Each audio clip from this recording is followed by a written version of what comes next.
Taarifa hiyo ya Chama cha Mapinduzi. Kwingineko, makamu mwenyekiti wa Chama cha Demokrasia na Maendeleo Chadema John Heche amesema hawakubaliani na tume ya uchunguzi iliyoundwa na Rais Daktari Samia Suluhu Hassan ili kuchunguza vurugu zilizotokea wakati na baada ya uchaguzi wa Oktoba 29 mwaka huu. Egbert Alfred Jr.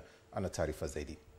Heche ameyasema hayo leo kupitia YouTube huku akisema badala yake tume hiyo inatakiwa kuchunguza mauaji ya Oktoba 29. Kuhusu tume iliyoundwa kuchunguza matukio ya uvunjifu wa amani baada ya uchaguzi wa tarehe 29 mwezi wa 10 mwaka 2025.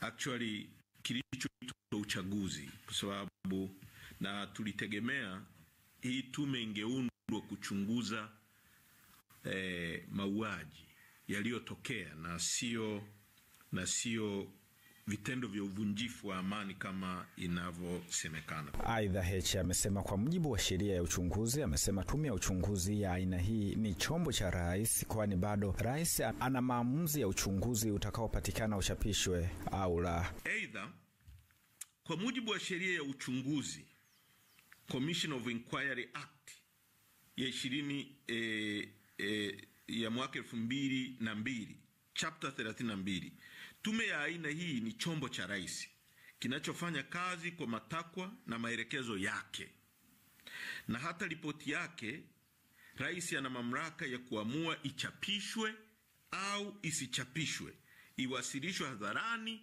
au ifichwe. Kwa upande mwingine, Heche amesema katika tume hiyo ilitakiwa wawepo viongozi wa dini na taasisi mbalimbali zisizo za kiserikali. Inakuwaje rais aunde tume inayotokana na wafanyakazi au watu tu ambao wamewahi kufanya kazi serikalini?